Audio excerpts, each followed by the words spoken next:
What's up, y'all? It's been a little while since we made a video. Y'all probably been seeing the truck up and down the road. For y'all who was around the area, a lot of testing, a lot of playing, but we really should have took steps to make sure this thing was safe before we did that.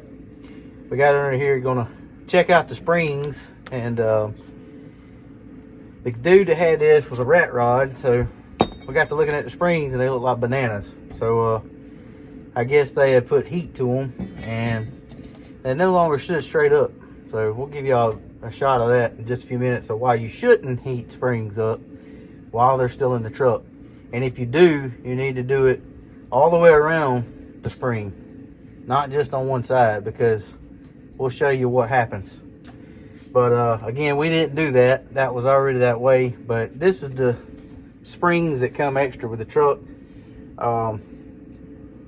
And again, we got some janky stuff. One of them was missing a coil already, so I had nothing to go off of on what I was pulling out to put back in. And the guys on the internet were saying cut a coil and a half off to give you about a 3-inch drop. I was trying to get a little bit more drop in the front end. We dropped 7 inches on the rear end. Of course, we had to delete the bump stops, and we're about 2.5 inches from hitting the U-bolts in the back when we hit a bump. So, but you know, we're not like doing any kind of road trips. This is just strictly just the local stuff, just to look cool, you know. I don't mind if it's a little rough hitting the bump. We're not hitting bumps like doing 60 or 70 miles an hour. It's just you know, your occasional town bumps or whatever. But ride's pretty good overall. Just had a lot of slop in the front end. After I got in here looking at the coils, the on the 63 through like 72, I think it actually goes back to 60, maybe 62, you had the riveted upper ball joints, and somebody's already changed these out. So they had the bolts to go with them. Basically, you grind them off, stick these in, comes with bolts, all new rubbers and everything. So I got to playing around with this. I knew it had the boot had a hole in it. The bushing on the bottom looked horrible, so got to playing around trying to move them. This one had a lot of clanking and clicking. They're dry as they could be, so I greased them up, just trying to free them up, and they're toast. So I mean, a 63, you know, what do you expect? So I think we got the original shocks on the front. All this is garbage. Basically, we got a brand new drivetrain from front to back, with the exception of the shocks. And that's in the back also. We're gonna have to do a relocation kit, but we're planning on bagging this thing eventually. So right now we're just trying to make it safe-ish, where we don't lose the front end. Back end's a little different, but like I say, we've done everything except the rear axle. I guess we didn't take the axles out and check the bearings, but up here we put new wheel bearings in both sides. That was a pain, but we got them. Napa actually could get them, so we got them from our local Napa store. But we're about to put new uppers in, ball joints. I mean, the kingpin that goes, or the actual tie rod ends, the boots on all those are busted. The pitman arm, the main nut back here that holds the drag link on, it actually is missing the Carter key. So I mean, it's just like yesterday I'm under here fooling with this, and I noticed the lower control arm, the U-bolts that hold the thing in. We've been riding this up and down the road. I just so happened it took the lower tie rod end loose and was tightening it up, and when I was putting force on it, the whole wheel shifted about 3 inches. So it's like, what's going on with this? So I got under here looking, and I don't know if y'all seen this or not, but basically it's got 2 U-bolts that hold this end under here, and that's basically all you're riding on. So the whole thing was just flopping. I mean, I could move it back and forth with my hand. The whole wheel assembly was just back and forth. And like I say, we hadn't aligned it or anything, took it to a shop, because we were planning on replacing all this crap. But anyway, all we got right now is uppers. I've looked at the lowers. They hadn't been too long been replaced, and there's no play in it. So other than the boots being bad on the control of the tire rod ends, I think that's about all we got to worry about. This will buy some time until we can get over where we're doing the bag system. Because like I say, this junk's going away. We'll end up having airbags under here, and once we do that, we'll go ahead and just take and replace all this. You can get this whole kit for like 230 or 40 bucks. So, and it comes with all new hardware, new pitman arm. I think it actually comes with new drag link, new driver and passenger side tire rod ends, ball joints, the whole nine. So that's the way to go. We're going to end up doing that, but we're not driving it a whole lot. I mean, we're going to be bumping around a couple little car shows and stuff like that. But and we got up about 80 mile an hour one time in it.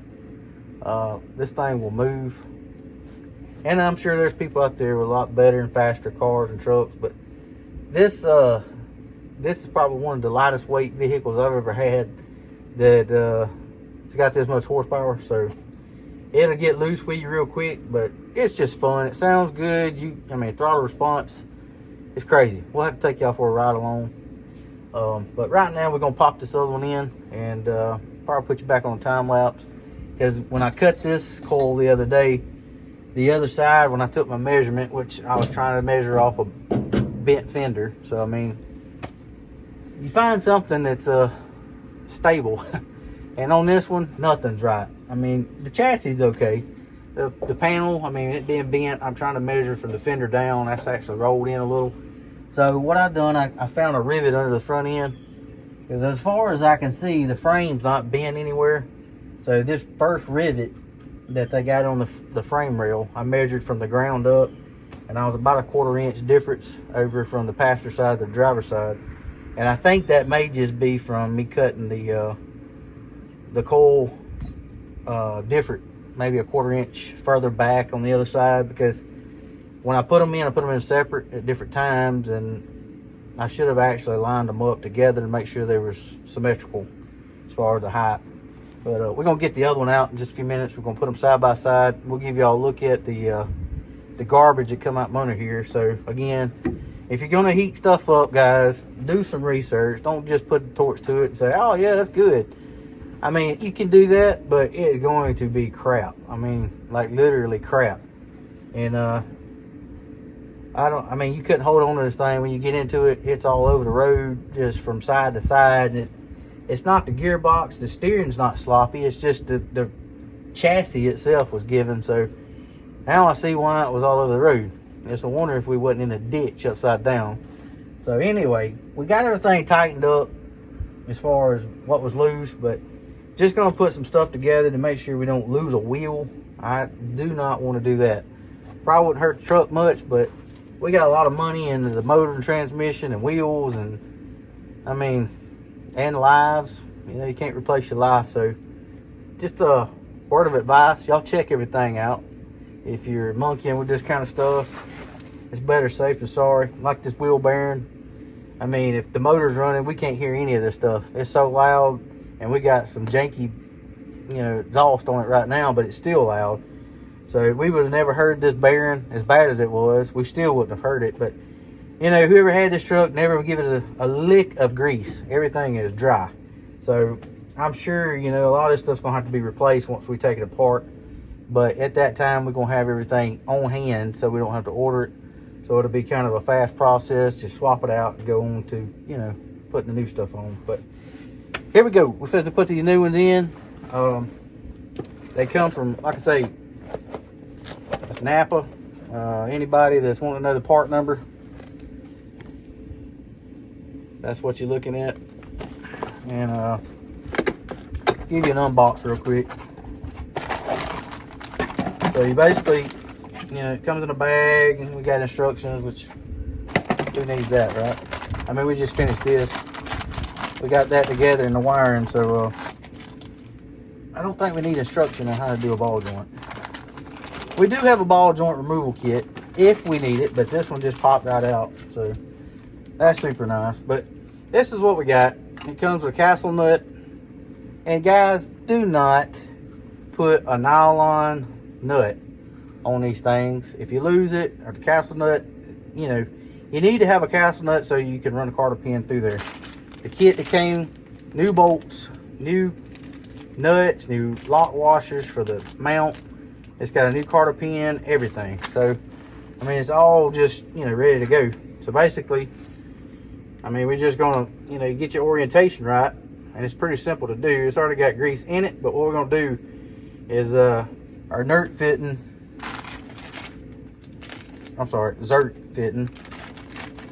So long day. It goes on a. For you guys that don't know, zert fittings are just a grease fitting. Let's call it a grease fitting, right?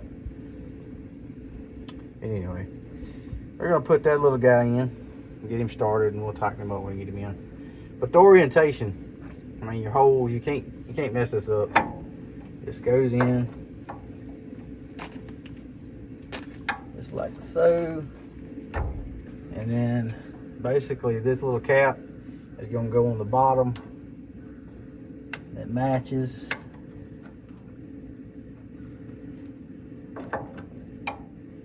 Actually, I think I'll take that one off. Yeah.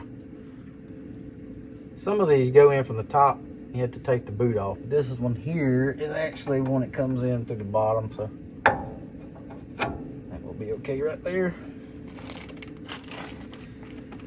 And like I say, these come with lock washers, so they don't back off. All that good stuff. And you can actually lift this control arm up so you can actually see what you're doing.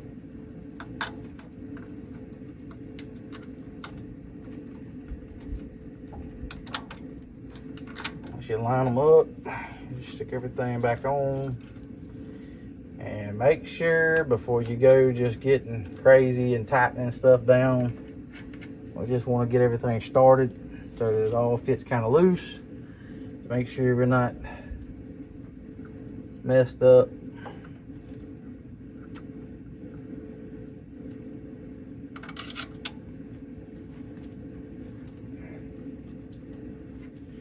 And be careful because that right there will cut you real quick.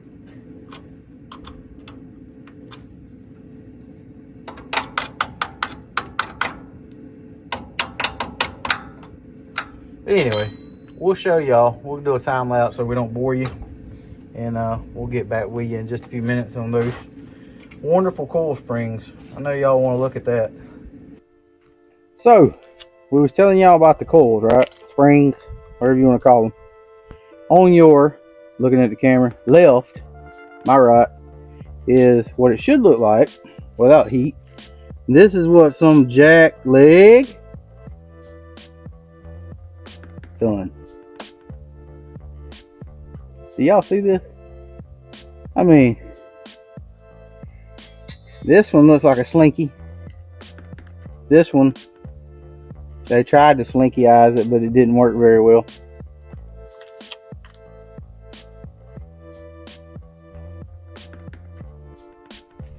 So anyway, we're gonna pull the other one off that I stuck on yesterday, and apparently cut it a little shorter than this one. I mean, the way I look at it, you know, these are loose going back in the mounts because I probably cut too much off. Sure I did. But even at my mistake, if I did cut too much off, and it does flop around like a fish out of water, until we put weight back on the truck, it's got to be better than this, right? So anyway, here we go. We got the ball joint in the other side. We're just going to go up here and yank this one out. We're going to set it next to this one. Take a couple measurements. Probably with a tape measure this time to make sure we do it right. And may do another cut on this one to match this side. So anyway, you know, it's a work in progress, y'all. Here we go.